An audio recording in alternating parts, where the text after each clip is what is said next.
They are Earth's mightiest heroes. But how much do you really know about the Avengers? Here are 10 Avengers facts you may not know. What's in a name?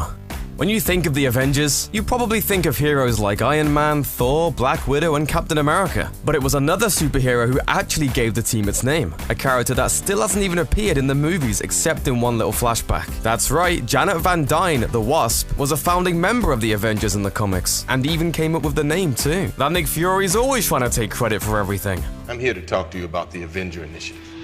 Wasps for Widows. While she may be missing from the team she named, there was a point in time where the Wasp would have made a cinematic debut in the original Avengers movie. Writer-director Joss Whedon explained in a Q&A session after a screening of the movie that he'd written the Wasp into the early drafts of the screenplay. There was a little bit of time where we thought we might not actually get Scarlet. There was a very waspy draft that I wrote, but it was way too waspy. I was like, she's adorable, I'm just gonna watch her. Eventually, Johansson did sign up, bringing the Black Widow back to the screen, and the Wasp got squashed. Good, I hate wasps.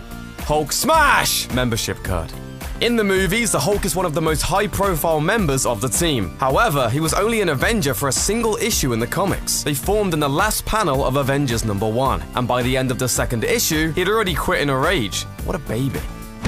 A few issues later, a recently unfrozen Captain America replaced the Hulk, and the rest is superhero history. Kang outfoxed. As the second movie in the franchise shows, Ultron is one of the most important Avengers villains. But another nemesis stands out as their all-time biggest threat, Kang the Conqueror, a time-traveling warlord who has menaced the team since 1964. So why hasn't he appeared in an MCU film yet? Because even though he made his debut as an Avengers bad guy, he's also closely associated with the Fantastic Four. And according to Guardians of the Galaxy's director James Gunn, Marvel included the film rights to Kang as part of their Fantastic Four contract with 20th Century Fox. As a result, Kang is probably off the MCU table for good.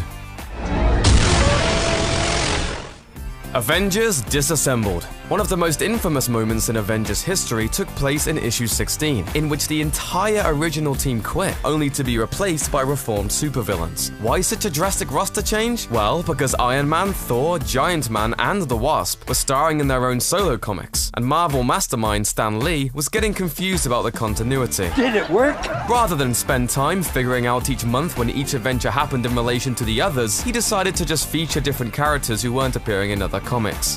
Avengers Age of Machino. If you've ever looked at Ultron and thought he was pretty well suited to be an evil robot, you can thank a comic book called Captain Video, specifically issue number 3 from 1951. According to an interview with Ultron's co-creator Roy Thomas, artist John Buscema was partially inspired by the villain, Machino's creepy design. Just take a look at that perma-smile on his face.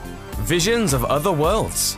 Speaking of writer Roy Thomas, he'd asked Stan Lee if he could add a member to the Avengers in 1968. He reportedly wanted to resurrect the long-forgotten Golden Age superhero character who first appeared in Marvel Comics number 13 back in 1940, an alien known as the Vision, an alien cop from a smoke dimension who comes to Earth to battle mystical crime. But Stan Lee had other plans, asking that the new addition be a robot of some kind. So Thomas and Buscema simply took the name and design for Vision and used it to make a new robotic version, and this one could even cry.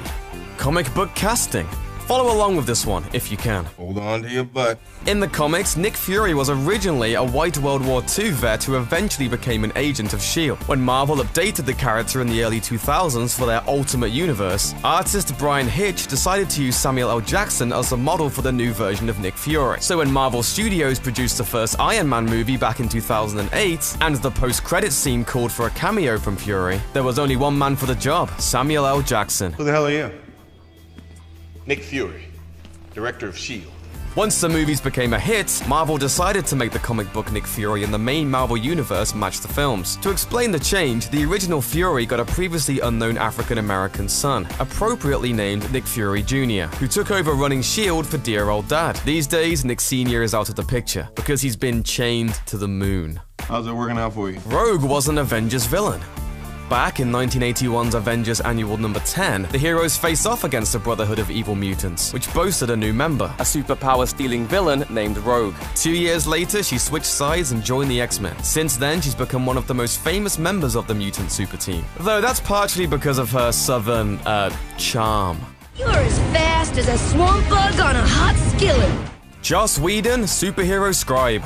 On the subject of marvelous mutants, Avengers writer-director Joss Whedon actually had the opportunity to take a crack at the mutants' first big-screen adventure. He told the AV Club that he'd been invited to punch up the script for the first X-Men movie. So what happened? Whedon explained, "Not only did they throw out my script and never tell me about it, they actually invited me to the read-through, having thrown out my entire draft without telling me." Apparently, however, one line he wrote did make it into the final film. Hey, it's me.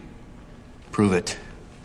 You're a dick. Meanwhile, a few years later, Warner Brothers invited Whedon to write and direct a Wonder Woman feature film, but the project was scrapped in 2007. Incredibly, Whedon's Avengers movie in 2012 earned $1.5 billion and made the Marvel Cinematic Universe the envy of Hollywood. For Avengers fans, there's only one thing to say to 20th Century Fox and Warner Brothers for their mistakes. Good move. Thanks for watching. Subscribe to our YouTube channel to watch more videos like the one you just saw. And leave us a comment to let us know which Avengers facts surprised you the most.